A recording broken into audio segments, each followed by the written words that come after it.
Okay, it's time for another round of talking into my computer for a living. I've been doing this all day, every day. This is my third lecture, third or fourth of the, I forget. It's all blurring together. So today, late 19th century Europe, unification and imperialism.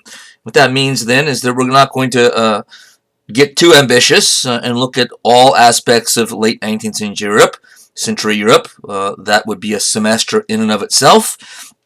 We're going to look at the unification of Germany, so zero on one country at first. And then once we've finished that, we shall pivot and sort of take the camera and back out from a wide-angle glance and look at European imperialism as a whole. Germany will be one of the players in that process. German unification, then our first subject, is completed in 1871. I've been harping on this all through the class, but I'm going to do it once again. That, remember, Germany until 1871, when all this blue splotch of territory was finally united under one polity, under one government, there were many, many Germanys. Hundreds, then dozens, and then finally down to one. We're going to look at the process about how it finally got to one country.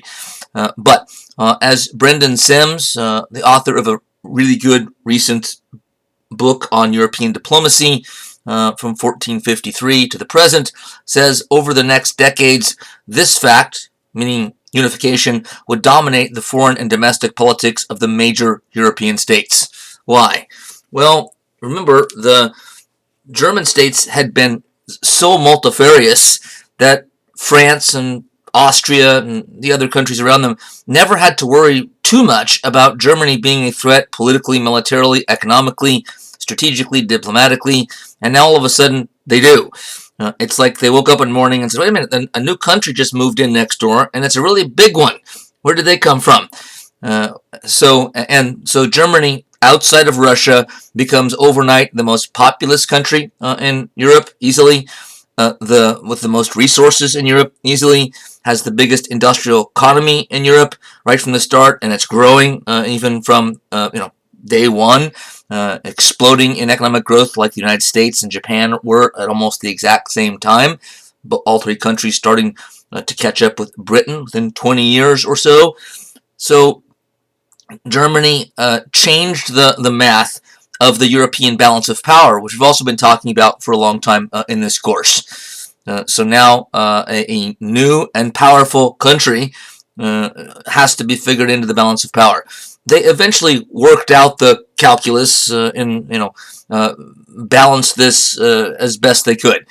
In time, what happens in a makeshift way, this wasn't an agreement of any sort, not a formal agreement, is that it became kind of recognized by all the European powers by the time we get to, say, the turn of the 20th century, and even before, that Germany would be the strongest land power in Europe, meaning have the strongest army, and Great Britain would remain the strongest sea power in Europe. And those two would kind of offset each other and check each other. So that Germany then was incorporated into the balance of power system with that sort of new sort of element or thinking to it. And keep in mind also that this is not Nazi Germany. We have a tendency to think just reflexively, students, Americans, just in general, we tend to think when we hear the Germans did this, that, oh yeah, well, of course they did something awful and aggressive and menacing, because they're the Nazis. Well, this is way before the Nazis. So this is not an authoritarian or totalitarian government. The new Germany by 1871 was not the most democratic in Europe, but it certainly wasn't the most autocratic either. That distinction probably belongs to Russia, at least it does belong to Russia, amongst the major powers. Maybe some other smaller countries sort of are up there as well. So Germany was kind of in the middle in terms of move towards Republican form of government, elected legislatures, liberty, equality, rule of law, etc. It wasn't doing too badly overall. But nonetheless, we have a tendency to sort of think of Germany as, oh my God. But that is part of the point, because you already know that we're going to get to World War I or World War II, and Germany starting to become a menacing force in Europe eventually. And that couldn't have happened without these developments here. So this didn't make it certain that Hitler and the Nazis would come to power later on. It's not even a cause of that. But it is true to say that without German unification, there would have been no Hitler, no World War II, no Holocausts. I mean, Hitler might have still lived, but he wouldn't have become a powerful figure that could do the damage that he did. So this sort of was the start, but nobody could know it at the time because it's far from that, and there were a lot of other options. History, and we have a tendency also to look back from the present and think, well, things turned out this way, so they had to. There was no other option. But that's not really, I think, accurate. Historians sometimes do debate this question, but I don't think it's that debatable overall. History can turn on a dime sometimes. Small little changes, if one or two things had gone slightly differently, it sometimes could make a gigantic change. And we can do some, we're not going to here, some kind of speculative thought experiments, some kind of what-if scenarios that I think demonstrate that rather easily. So there's no, this isn't to say that once Germany unified, Nazism and menacing German aggressive foreign policy and expansive tendencies were right around the corner. It is to say that Germany is now a force to be reckoned with one way or the other. Another way to look at the balance of power and how the new Germany fits into it, this also comes from Professor Sims, who I just quoted, talking about, although he didn't invent these phrases, but he does utilize them. He talks about outer rim countries versus inner rim countries in Europe, and the concept works in other parts of the world as well. And I'm simplifying it here. It's a little more complicated than that. But outer rim basically means countries that are not landlocked, that are sea powers. Germany isn't landlocked. There's a little bit of access to the sea in the north, but not a whole lot. So it kind of qualifies as an inner rim power, ones that aren't sea powers. And the British count as an outer rim power that is a sea power. But that is somewhat close to what I already said was the informal agreement of the European countries and powers that Germany would be, it would be seen as acceptable, that it would have the biggest land army, and Great Britain would go on having the supreme navy in Europe. So we've seen some of this unfolding gradually, ever so gradually before our eyes. The Holy Roman Empire, you can see there was a ridiculous hodgepodge of tiny states, medium-sized states, small states, principalities, free cities, duchies, etc., etc. The Holy Roman Empire was an unworkable structure that the Habsburg dynasty, for the most part, tried to sort of put over it to give it some structure and to rule it in a centralized way. Never totally worked, and it's amazing it lasted as long as it did, considering how ramshackle it all was. There's one historian named Peter Wilson, who's an expert on the Holy Roman Empire, who writes really interesting books, and he's of the opinion that the empire worked way better politically and otherwise than it's given credit for. And one of the things he talks about is that actually the fact that it wasn't organized well or organized at all, in a sense, actually worked, had some benefits. He doesn't deny that there were, a lot of costs and a lot of problems with it as well. And again, I'm not going to get into that. So it is somewhat debatable. Nonetheless, the European powers around them had counted on Germany being divided, and really through the centuries we've talked about in this class, the key to Germany from the perspective of, say, someone like Richelieu, guiding France's foreign policy through part of the 17th century, is to make sure that if we, France, don't control most or all of Germany, just make sure nobody else does.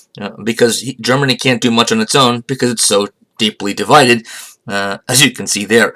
The German Confederation, from the Congress of Vienna, post-Napoleon on, 1815, right? Simplified considerably. Napoleon had sort of done that sort of in the interim, in between. I didn't put that map on here. So we've already seen some of the steps moving towards not necessarily Germany centralizing, because nobody is, doing this intentionally with the ultimate goal to make one political unit out of it. But we can see that it's what's happening in the world, what's happening in Europe and Germany, sort of with bigger political units and fewer units as time goes on, is making it more likely that someday can occur.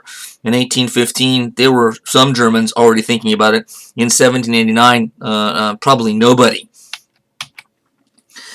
We've also explored the ways in which Napoleon helped to focus Germans on the idea of, hey, we need to work together as Germans, right? Nothing probably focuses the mind, better than being shot at and having your city occupied or your country occupied by a foreign power, and for years. So the Germans rising up in the Battle of Nations, culminating with the Battle of Leipzig in 1813. On the right, a famous monument that's been there ever since about Germany's rallying together. So, and of course, the other allies, Austria, a German-speaking country as well, Russia, some of the smaller powers were involved in one of the many coalitions against Napoleon. But from the German perspective, this was a moment of revenge against France. We know how much they hate France by this time already. Enlightenment stuff. So this is a major milestone, and though it was a temporary military unification, it did sort of lay the groundwork, and it sort of changed some minds about, or gave ideas to some Germans about, hey, maybe we could possibly someday get to the point where this isn't just a temporary thing. We become an actual people under one leadership. We haven't talked about this yet, the German Zollverein, Zollverein of 1834, which was a customs union.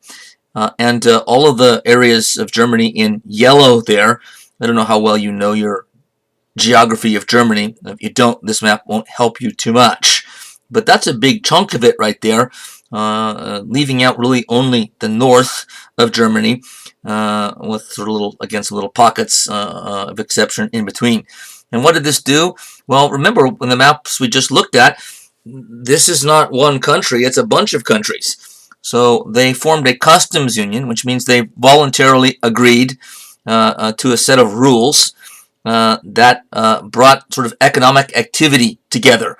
It centralized economic activity. It basically made this yellow splotch more or less a free trade zone.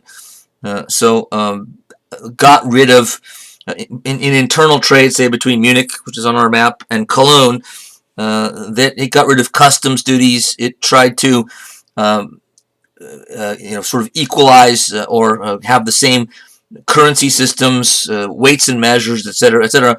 All things that facilitated economic activity and trade, particularly, again, customs duties. At the top, I say, or ask, is a toll every 5 miles good for business? The obvious answer, of course, is no, which sounds silly, but it's actually true. Before the Zollverein, if you were a merchant in Germany taking goods up and down the Rhine River by barge, they were selling, somewhere else in Germany, you basically had to, on average, had to tie up in a new country every 5 minutes and pay a new toll, pay a new custom duty, and have different laws, different mediums of exchange, etc., etc. It was a nightmare. And it was not only not conducive to business and economic growth, it ran sort of contrary to it, because it's a disincentive to economic growth and growth of trade. The cartoon on the left, from the time period, is mocking that very thing. It's an exaggeration, of course, but actually not by all that much. Nobody ever sort of gets this on their own, so don't feel bad if you don't. But you see kind of two little sort of toll gate posts there, and the wagon with guys talking. But those are two different borders. So basically, it's three countries: the left of the first signpost, the one in between the two signposts, and the one on the right side of the signpost. So it's a satire on how absurd German economic policy is when you go get into one country and your wagon is bigger than the country that you've just sort of gone through. So indeed, the Zollverein is a step in the direction of unification, and there were some German leaders that already saw this as a potential step to something bigger and greater. But in this case, it was just economic activity, and not all of it at that, and not, as we see, all of Germany was involved in the Union. Austria actually wasn't, and Austria and Prussia are the two biggest countries in Germany. It shouldn't surprise us also that Prussia basically led this thing and put it together in the first place, which is part of the reason Austria wasn't involved. We'll see these two clash again as the two premier German-speaking and most powerful, biggest countries in Germany, two of our five major powers in Europe. They're consistently going to butt heads now because they each want to have sort of the dominant leadership role in Germany. The Austrian Habsburgs are used to having it. The Prussians are more recent rivals, we know, but they're considerable opponents by this time. We also did already talk about the Frankfurt Parliament in its disastrous attempt to unite Germany from below, and with the young Otto von Bismarck on hand to witness the Frankfurt Parliament sort of blowing up and trying to do this, and convincing him, at least from his remembrances of this afterwards, that Germany, one, must be united, and two, would have to be united from above, not from below. It couldn't be done that way in his mind. Of course, at the time, Bismarck, had no idea that he was going to become the leading figure in German politics, let alone all of Europe. But that experience was formative. It stayed with him. Which brings us to the all-important role of Otto von Bismarck. Bismarck is an amazing figure in European history. Not necessarily the nicest figure in European history, but he is interesting to talk about, an interesting person to be sure. Bismarck came from a Prussian noble family. The Prussian nobles were known as Junkers, with a J. The J is silent in German, so Junkers. People laugh when they actually see it spelled, but it's pronounced Junkers. So he came from a wealthy, noble family. He was an extremely gifted student. He excelled at the university system in Germany. His friends, everybody hates this person. We all know one or more of them, but he partied all night and didn't study, and would get A's and everything. Everybody else would study and forego partying, and Bismarck would still get the better grades. As a young adult, he was pretty wild and reckless, dueling, drinking. Dueling was big in 19th century Europe. Pistols or swords, more often swords in Europe. So he led kind of a raucous lifestyle as a young adult. And when he did finish college, he got a job in the Prussian civil service, like a desk job, which he hated. And so he quit. And for a time, he managed one of his father's estates. His family was so well off, they had more than one estate in Prussia. So he was living on the premises and managing the farm, whatever else was done on the property. And it's while he was staying there that he met his future wife through a Christian Calvinist group that he got involved in. Though I don't think it wasn't love at first sight. It took some time, and I like to talk about this segment of his life for one reason. Primarily, something happened here that says something a lot about Bismarck's personality, which isn't necessarily good. There was a young guy. Bismarck was still young, a young adult, not too far out of college at this point, managing his father's estate. And some traveler shows up at the door. In Europe in those days, you were supposed to be hospitable to travelers if they needed somewhere to stay for the night, even if you didn't know them. and especially if he did know something of them. And Bismarck knew this guy, somebody around his age. I don't think he knew him really well, but he knew him well enough. And the guy had a friend with him who Bismarck didn't know. And he said, I'm in town because I have to go to court tomorrow morning, and could we stay here overnight, and we'll get up in the morning, go to court, and then we'll go straight back home, and we won't need to stop here again. And Bismarck said, yes. What time will you be leaving in the morning? I said, well, I have to be to court at like 8, so probably leaving at about 7. Okay. And Bismarck kind of makes like a mental note, and he has his servants or whatever fix up 2 rooms for them upstairs, and guest wishes them good night. And the next morning, the guy who had to be in court, the other guy was just along for the ride. A friend who just came along to keep his friend company while he had to go to court. So the guy that had to be in court knocks on his friend's door in Bismarck's home, and finds the guy still asleep. Or he gets up and he's just woken up. What are you doing? We have to get out of here. I thought you were already up and getting ready. And he said, well, no, you know what? I decided I don't need to go. You go to court. You have to come back this way anyway. On your way back to go, we're heading back in the other direction anyway. So just pick me up on the way back. I'm just going to sleep in. And the guy said, no, you can't. So why not? I don't need to go with you. He goes, no, we told Bismarck we'd be leaving at about 7. So he'll hold us to it. What do you mean? He goes, no, you don't understand this. You don't understand this guy like I do. He won't let you do it.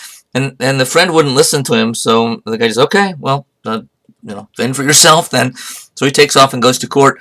And I don't know how much later it was, but the guy had fallen asleep again. But he was rudely awakened when the glass of his bedroom window on the second story of this mansion, exploded, and he jumped up and went to the window, and there's Bismarck downstairs outside with a rifle, and he shot through the window, which I guess was a subtle message. I want you out of my house now. So Bismarck was not somebody you wanted to toy with. He had a volcanic temper, and he just had a personality that sort of dominated, in apparently personally, but also in politics for sure.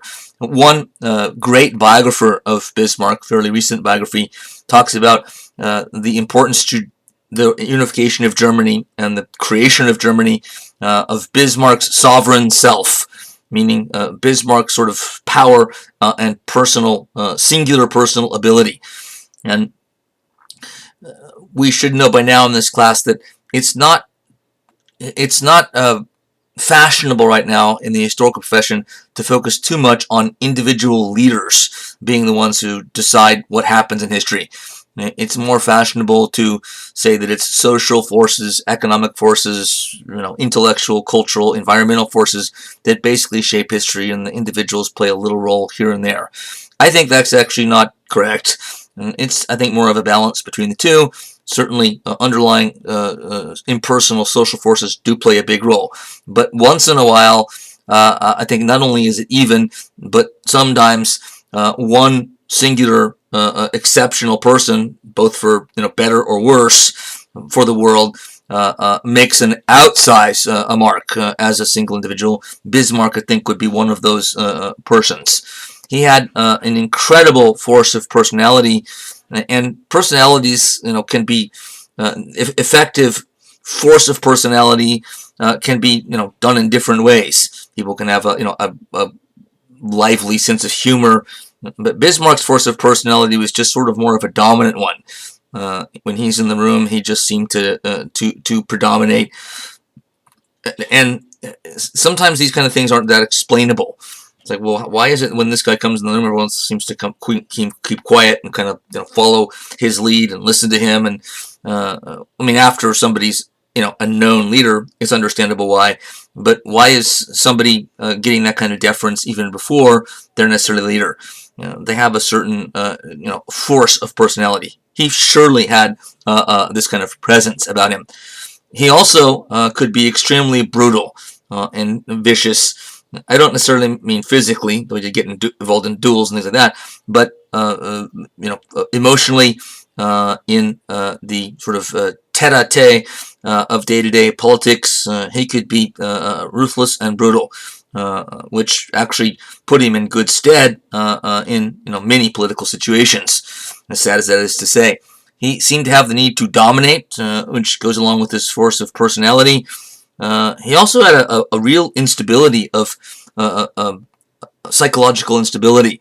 I don't know, they didn't have the clinical labels and illnesses that we do today, but he may have had, one or more, because he did show instability, but he had either the sagacity or the luck, or both, to put his instability kind of to his own use. The king that he worked for, William or Wilhelm I, King of Prussia, remember, Bismarck is kind of like a Richelieu type character in that the king that he works for realizes he's a genius and hands most of the decision making on a day-to-day basis about government policy to him.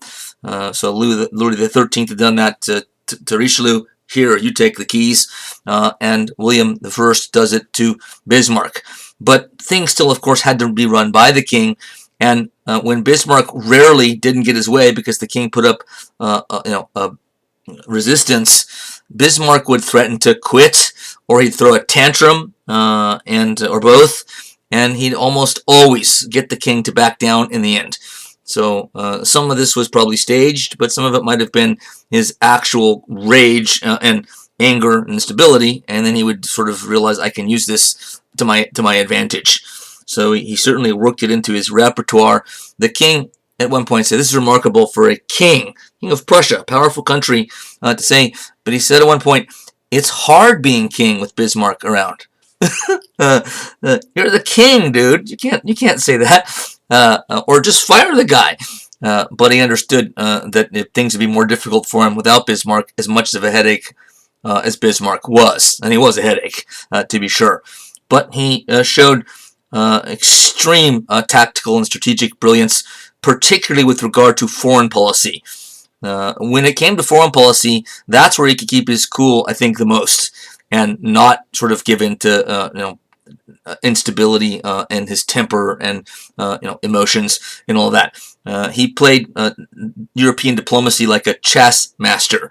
So and he had sort of the flexible brilliance that we also saw in Richelieu, partly for the same reason that he didn't really have fixed philosophical or political or moral principles, at least when it came to politics. So that gives him more options. People that have limits to what they'll do politically, have a political philosophy, and will stick to it. They're not going to go outside of that. They're not going to do things that don't fit their philosophy. They're not, if they're strongly religious, they might not do certain things politically because it will violate my religious belief. But Bismarck didn't sort of let those things or have those things to get in the way at all.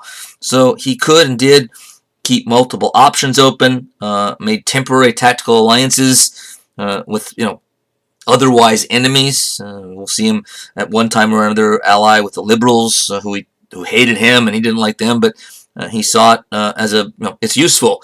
But once the alliance isn't useful, then he can drop it easily because he has this kind of flexible approach and ability.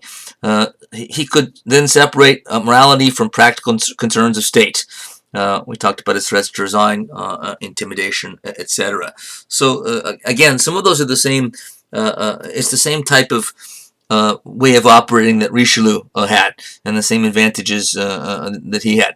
One time, in a letter that I read, Bismarck got a letters back and forth, a letter that he received from a friend who was one of the people that had been involved in that circle of Christians, of Calvinists, when he was working on his father's estate that included his future wife. A guy from that, who had been one of his friends, wrote him after he became Chancellor of Germany, not just of Prussia, but of Germany, and said, I don't understand why you're supporting this policy. It goes against our religious principles that I thought you were on board with, and we've talked about this many times, and I don't understand what you're doing. And Bismarck wrote a letter back to him, and it's a long time since I've read it, so I don't remember any specifics, but the tenor of the letter was basically to the guy, actually in not too friendly terms, just rather bluntly, so you don't understand, you don't get it. I'm not here in this job as basically the leader of Germany to make decisions about somebody's religious beliefs. Right? Our group, was only sort of one of a number of different Christian groups and denominations in this country.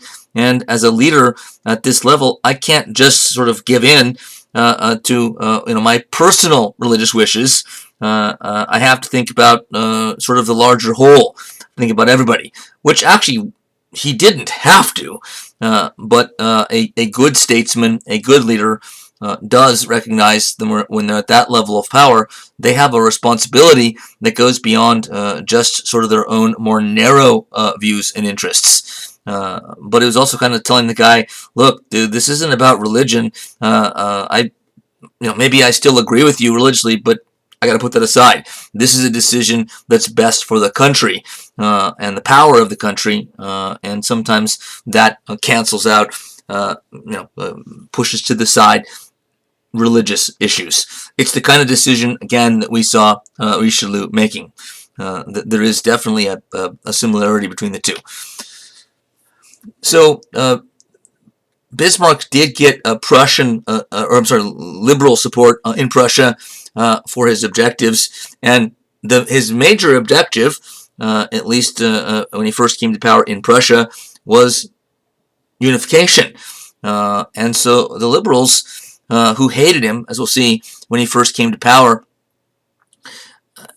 for quite a while, they changed their tunes wholly, entirely, once they realized that Bismarck was as committed as he was to unification, and that once he proved to them, as he did, or convinced them that he could deliver unification, that he had the will, the power, the skills, the talent to get it done, and then they said, we're all in. Keep in mind, the liberals in 19th century Europe tend to be the capitalists. They tend to be the business people, the business sort of middle classes and professionals. And they want unification for the reasons we kind of already saw in the Zollverein, if not for others as well. It's better for markets, better for business if the country is unified and all internal barriers of any sort are obliterated. Political, economic, cultural. So the capitalist class in one German state or another tended to be the ones sort of most out in front of wanting unification. They weren't the only ones, but they were the leading group. So it shouldn't come as any big surprise to us that it was the liberals who wanted this. And so they, in a sense, agreed to, for the time being anyway, give up liberal principles about freedom and liberty, their own rights of freedom of speech, freedom of the press, in order to get unification. Because Bismarck had made it clear from the moment he came to power that he wasn't abiding by freedom of the speech and freedom of the press and the basic civil liberties. Excuse me. Many of the liberal politicians in the German legislature, and remember, since the Revolution of 1848, when the Prussian monarch Frederick William IV promised a legislature, Prussia had a constitutional monarchy. So it's the liberal politicians in the legislature, which you see a picture of here, that we're talking about. So they're willing to give up some of their cherished political principles and probably thought, well, over time, maybe we can work on Bismarck and he'll loosen up and, we can sort of get a little chummy with him and he'll kind of become more liberal and, not clamp down so hard on freedom of speech and censorship, etc., which was, I think, a misreading of Bismarck, but nonetheless, it's probably because they wanted unification so badly and so believed what they wanted to believe, saw what they wanted to see, as so many of us human beings tend to do.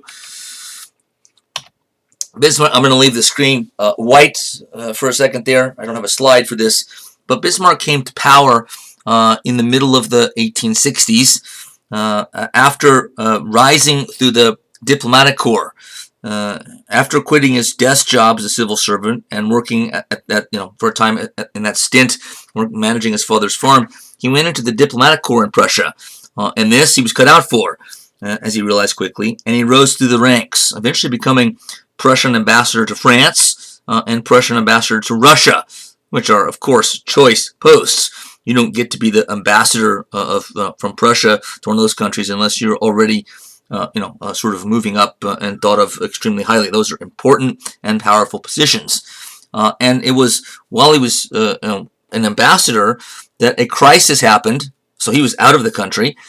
A crisis happened, a showdown politically between the king, the monarchy on one side, and the liberal dominated or majority legislature on the other.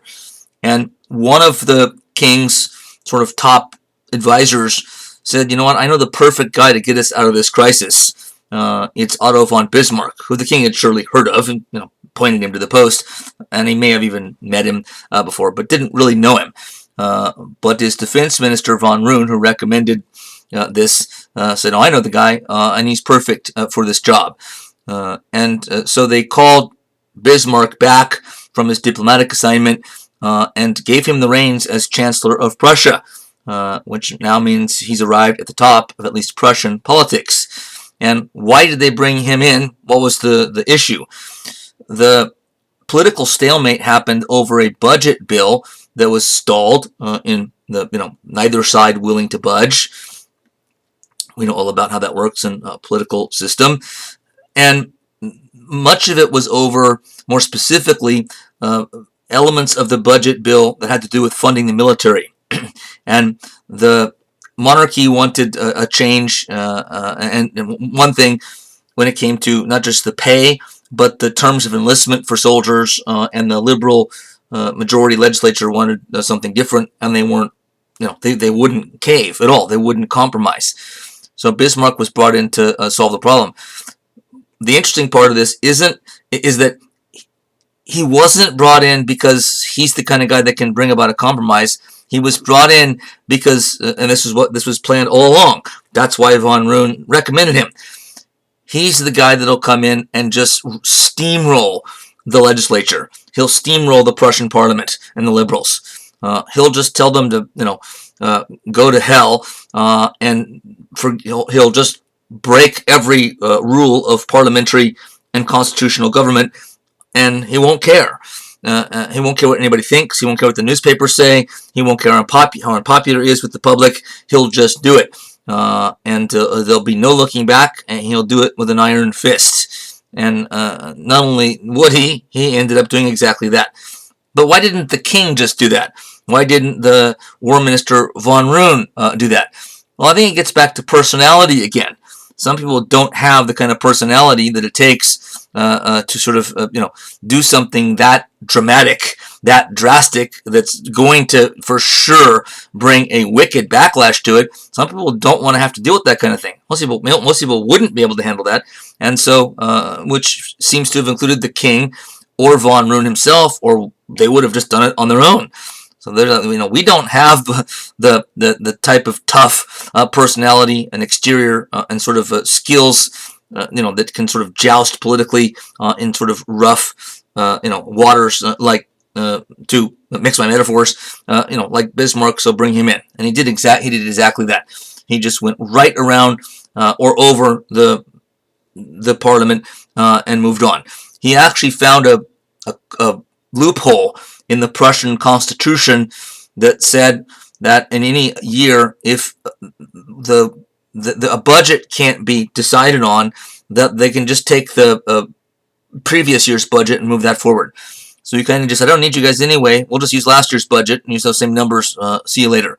Which was somewhat of at least interpretively open to question. Right? You could sort of, but there was enough there that he could get away with it. Not that he really cared anyway, because he was there to steamroll them. But he managed to get exactly what the king and the king's ministers had wanted.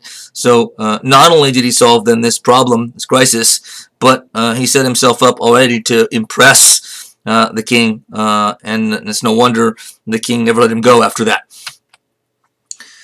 So Bismarck's plan for unification. I'm not saying this was the plan from the beginning per se, but it eventually did become an actual formal plan, or a formal plan kind of in steps. But what happens is that there are 3 wars. The wars of unification, as they're known. You can buy books on just the German Wars of Unification. And so through 3 consecutive wars, Bismarck is able to unite Germany.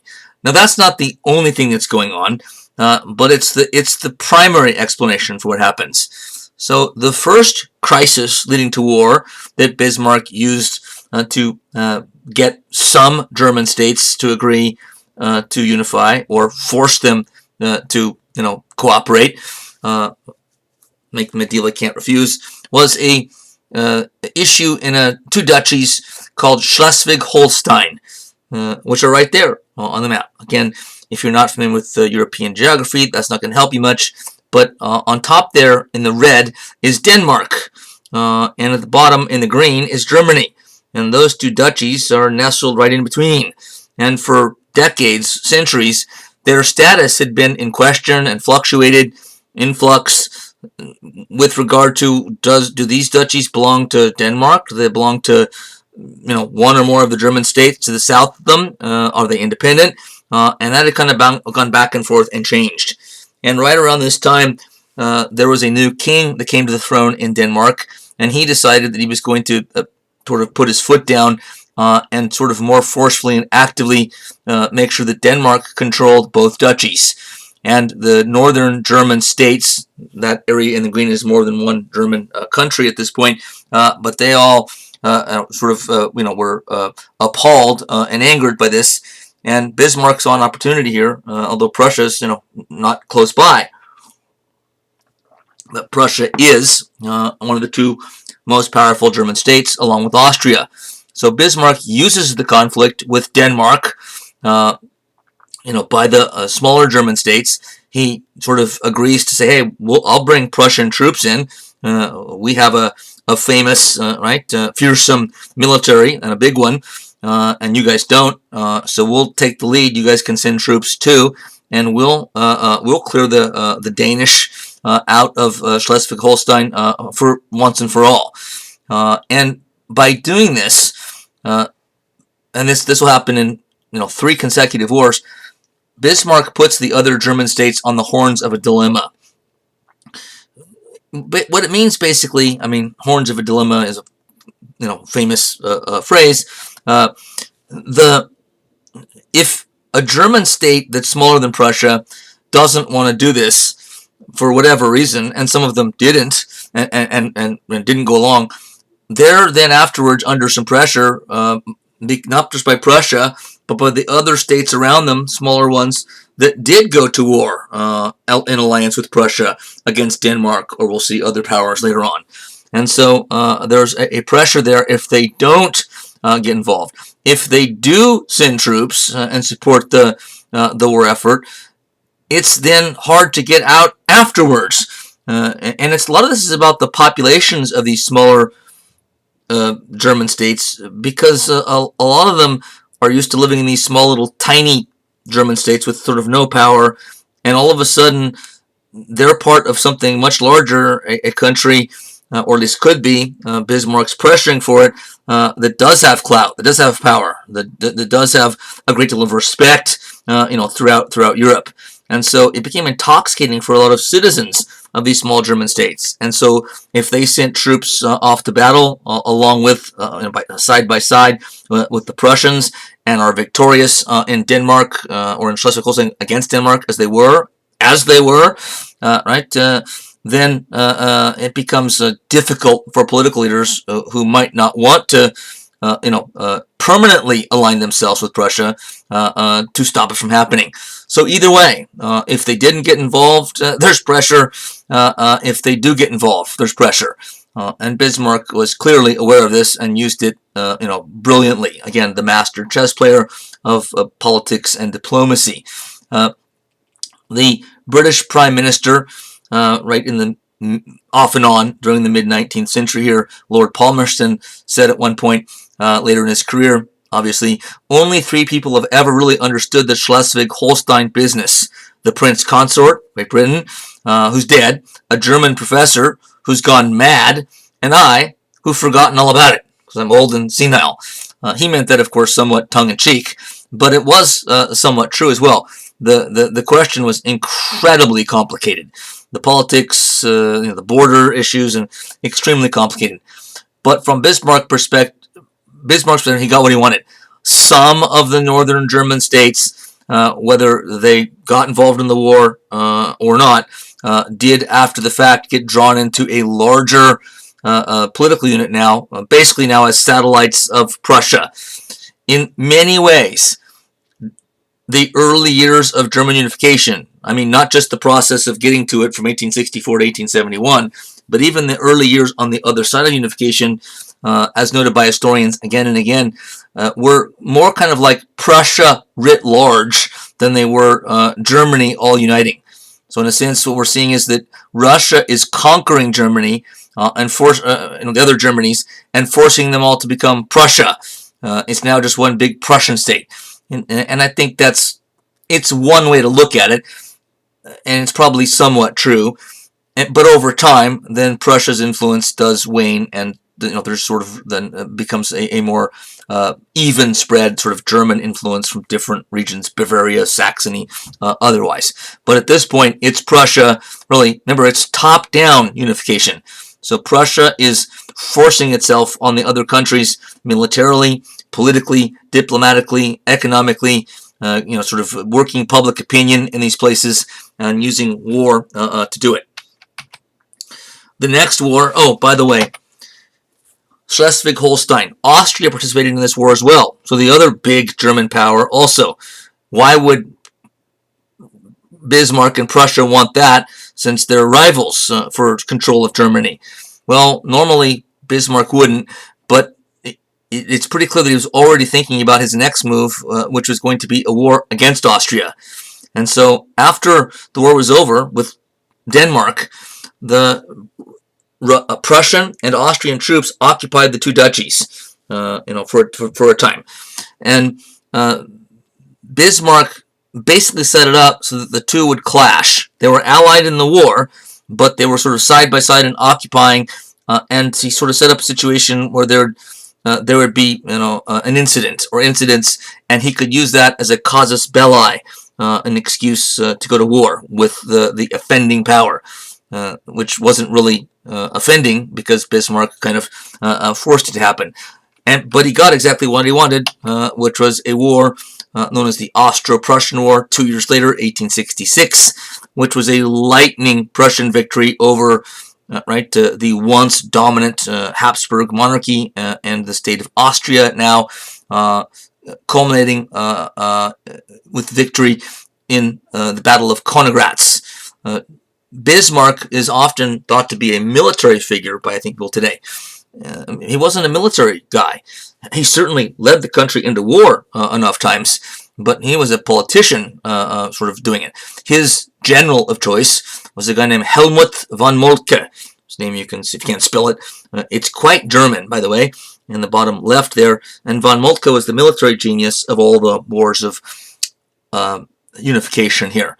So I think one of the reasons Bismarck is often thought of as a military figure is because, perhaps you've heard of this, in World War II, the Germans built this gigantic battleship and called it the Bismarck. And it was the greatest battleship the world had ever seen. It was actually too great for its own good. It was so good, the British noticed its firepower and potential because it sunk a lot of British ships immediately. And so the British, right from the start, just hounded it and sent like everything they had at the Bismarck. We gotta sink this thing because it's just too powerful.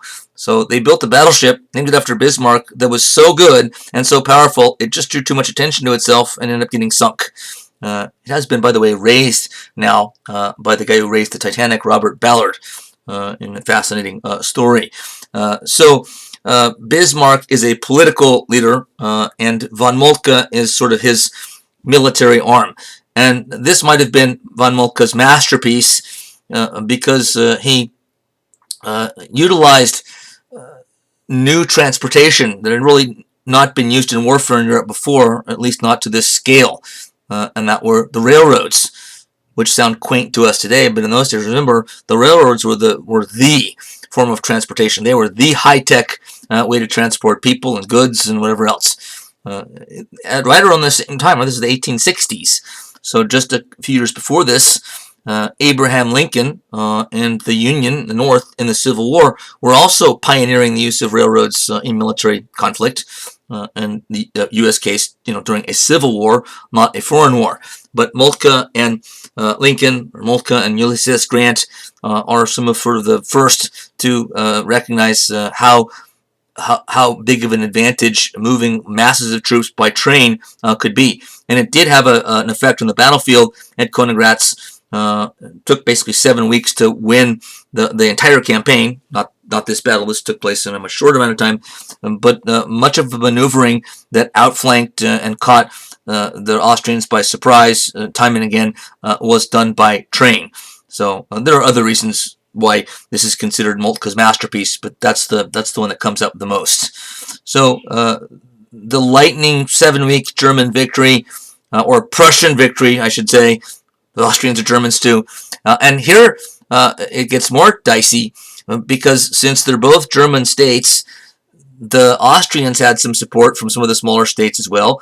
The Prussians had some support, and there were some, again, trying to steer clear, keep their heads down, and stay out of this. But when Prussia wins, any German state that either stayed out or had been on the side of Austria is under pressure, sometimes from their own people, for being on the wrong side, being on the losing side, and from Bismarck and his government to make things right. Richard Evans, in The Pursuit of Power, I've quoted before, a fairly new book on 19th century Europe, says, in Germany, the Prussian victory marginalized the separatist politicians of the South German states, led by Bavaria, where the National Liberals were now generating an almost unstoppable enthusiasm for a final act of unification through the extension of the North German Confederation.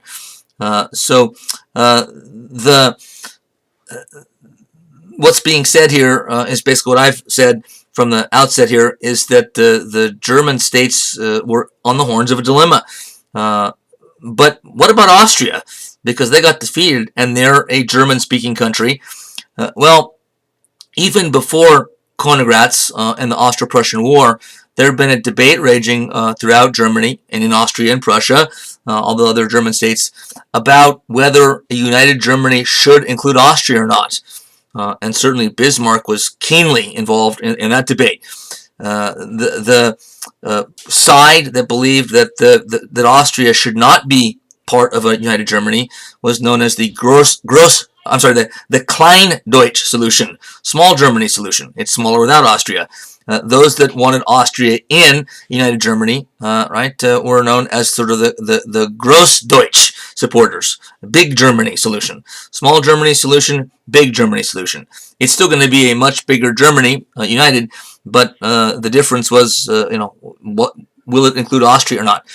Well, of course, I think you already know which side Bismarck is going to be on. He wants them out. That's why he set them up for a war, in the previous war over Shleswig-Holstein, so they could come and knock them out here and tell them after the victory. That's basically, those are the peace terms. We've defeated you, and you're out as a potential member of United Germany and that state.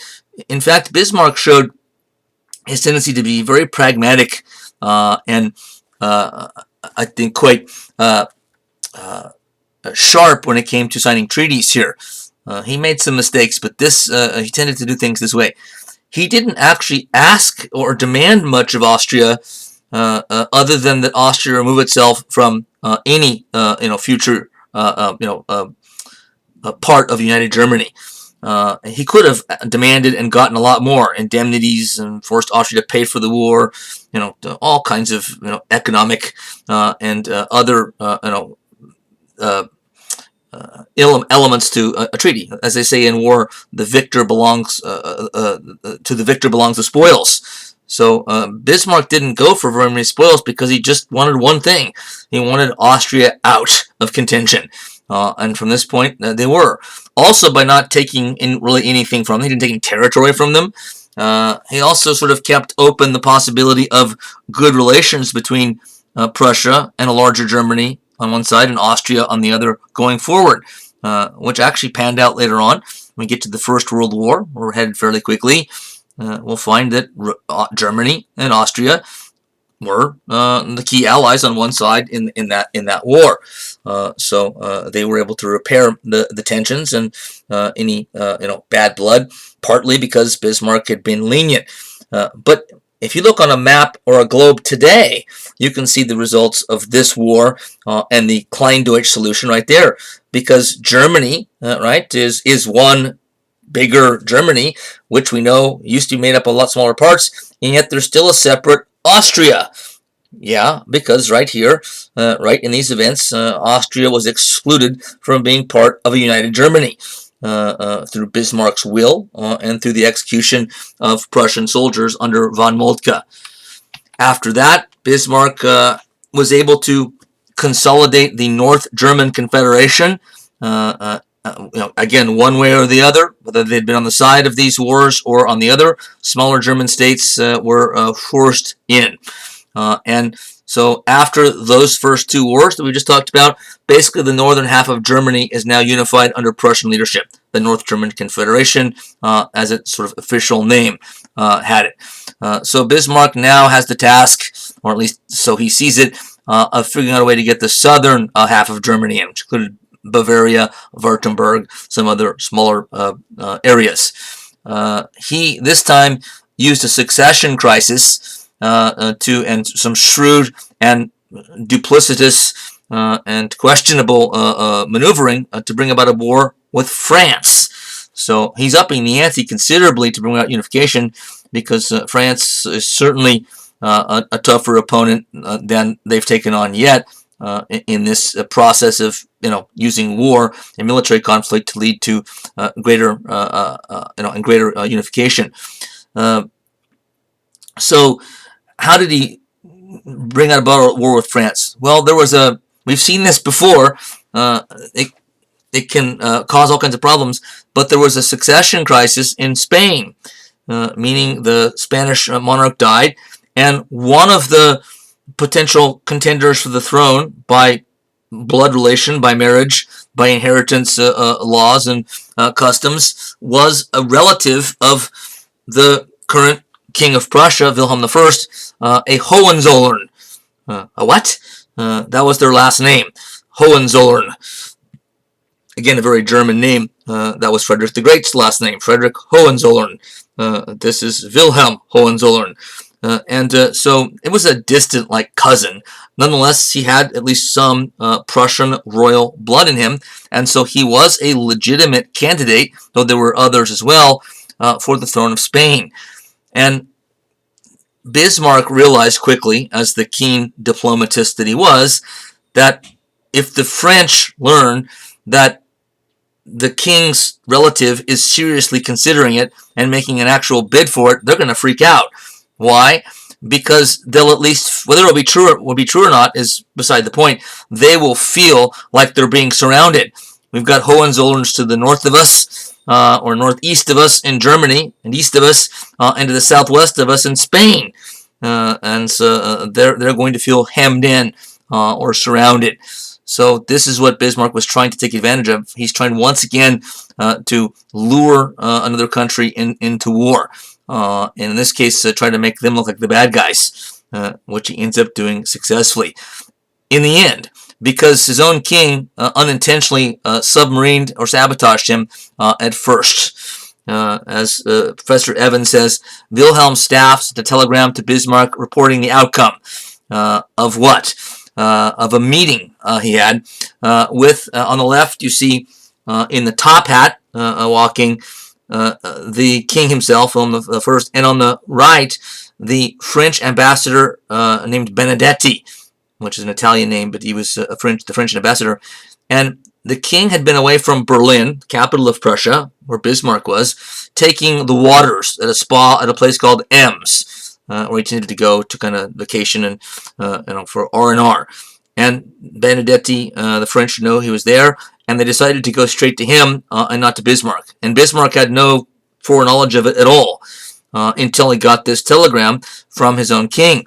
So Wilhelm staff sent a telegram to Bismarck reporting the outcome of the talks, informal talks with Benedetti, which surely enraged Bismarck because that's not protocol. That's not what people were supposed to go through Bismarck. He's the acting head of government to discuss anything. So they're like going over his head and going outside of the normal channels. And Bismarck realizes this is disastrous potentially to my all the work I've done to set up these three wars. This third one is the culminating one. By the way, there has been some rumors that over the years that Bismarck himself sort of helped set up the situation, not kill the Spanish, assassinate the Spanish monarch. This could happen, but that he helped to sort of maneuver Wilhelm's relative into position to make a claim for the throne. There's no evidence of that. I wouldn't put it past Bismarck to have done that, but I don't think so. It just sort of, I think, came up, and the timing was perfect, and Bismarck saw his opportunity. This is the chance. This is my chance for war France I've been waiting for, and we have to jump on it now. So Bismarck's he published a brief summary of the telegram sent by him to him by his king, that left out the polite phrases with which Wilhelm had gilded his conversation with Benedetti. An apparent insult was enough for Napoleon III. Remember that guy Napoleon III we talked about? He's still around. Emperor of France, already seeking another foreign success to bolster his fading popularity. Napoleon's, that is, to issue a declaration of war. The point, this is called the M's telegram, which you see at the top. The name and the actual written telegram on the right. But Bismarck was sitting there apparently in his office with a bunch of his assistants, dejected because they just got this shock of bad news. And Bismarck looking at this telegram, reading it, and probably shaking his head in dismay when he realized, wait a minute, the king made these conciliatory statements that make it appear that Prussia is going to force the relative cousin, whatever he was, to stand down and not try to become the next king of Spain, which will end the crisis. But if I edit out a few words and sentences and phrases here and there, it gives this telegram a much more hostile sounding feel to it. And Bismarck didn't actually add anything to the apparently to the telegram. He just edited it. So he didn't plagiarize. He just sort of took some things out and then leaked that version of it to the press. And it did sound, with the certain things crossed out, it did sound much more hostile than it was actually meant. And Bismarck got Napoleon III and French officials to do exactly what he thought would happen, which is become hot-headed and declare war on Prussia. And now it was on.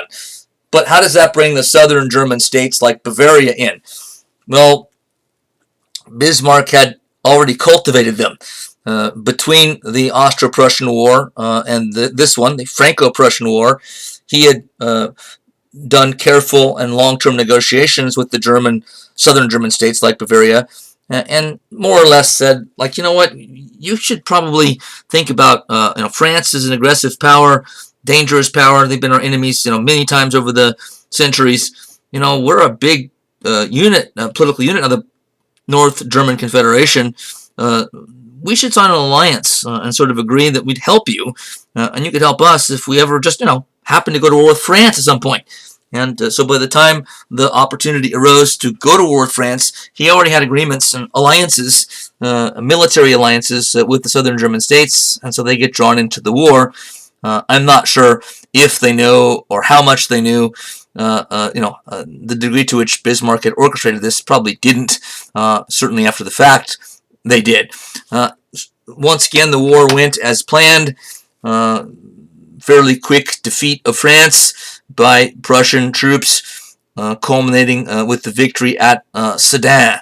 And as Professor Evans says, under a relentless artillery bombardment, the French army disintegrated and began to flee in panic and disorder, leaving 17,000 dead and wounded on the battlefield. the Germans lost 9,000 in one day. So there'd been a campaign before that, some other fairly well-known battles, but this was the big one, and the one that sealed the deal for the victory of not just Prussia now, but Germany, and a terrible defeat by a terrible defeat for France, which saw Napoleon III get captured in this drawing. That's Napoleon III on the left in a military uniform for some reason, and Bismarck in one for some reason as well on the right. But Napoleon III surrendered and got captured. So in an attempt, reading again from the same text, to gain mild terms, Napoleon III rode out in person from Sedan and was met by Bismarck, who sat him down on a bench by an inn. This actually happened. Bismarck informed Napoleon that the entire French army would be taken into captivity, and the siege of Metz would continue. Then everything is lost, the emperor mumbled. Yes, quite right, replied Bismarck brutally. Everything really is lost. The statement by Napoleon III, if he actually did say it that way, does show quite a bit of political naivete. You think? You just got totally destroyed in battle in a lightning campaign where you lost almost every battle, and your armies were obliterated by the Prussians / Germans, and they're now ensconced on your territory and soil. Not all of France, but they occupied a chunk of France at that point, and they would continue to for some time.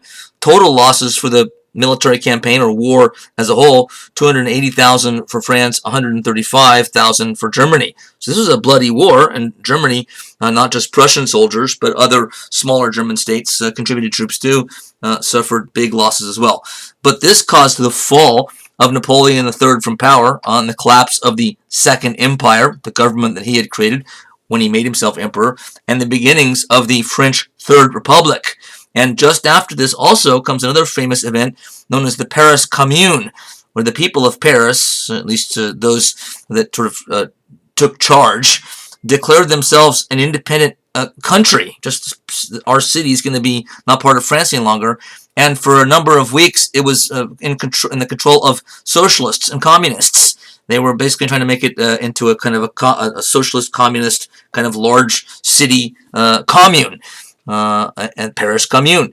And the new government, Third Republic, eventually sent troops out. There's no way they were going to get away with this. And through a lot of bloodshed, again with thousands killed, sort of put Paris in its place, and sort of took out the socialists and communists, and made Paris once again the capital of a non-socialist France. But all this happened as a result of the invasion and the Franco-Prussian War of 1870 and 1871. So after the Third War, all of the German states are in under Prussia's thumb, under Prussian leadership, and while they're still in France, they still have troops in France, Bismarck orchestrates the coronation of Wilhelm I, his boss, as Emperor of Germany now, not just King of Prussia, Emperor of Germany, in Versailles Hall of Mirrors, which you see depicted in the painting here. Talk about adding insult to injury. This is something that the French were not likely to forget anytime soon. You not only defeated us and humiliated us in battle, now you just commandeer the Hall of Mirrors of all places and crown your emperor in our Hall of Mirrors. Yes, it's something that Bismarck normally didn't do. This is something he was usually pragmatic about. It's possible that the king demanded this and Bismarck went along with it, though I haven't ever read that. I've always heard Bismarck organized, Bismarck orchestrated. But it's possible because this isn't Bismarck's MO. So I'm not sure on that one. So the German Reich, this is now the Second Reich. The First Reich was the Holy Roman Empire, and you know what the Third Reich is. We'll unfortunately have to get to that in due course. So as Professor Sims, we started off this unit with, says, the United Germany was by any standard a colossus. With a population of 41 million people, it was larger than France, 36 million, and Britain at 31 million. It harnessed to this demographic motor was a rapidly industrializing economy, the best educational system in the world, and an army which was second to none. I didn't mention that before in this lecture. I might have earlier in the class, but Germany was thought by everybody, including the Americans, to have the best university system in the world in the 19th century. That was probably correct. Professor Perry, our lovable textbook author, says no nation in Europe was a match for the new Germany. The unification of Germany created fears, tensions, and rivalries that would culminate in world wars. The statement makes it look a little bit like, again, it was destined to happen from this point, but I don't think that's what Perry means, but it is worded a little bit like that. So I have to be a bit careful there.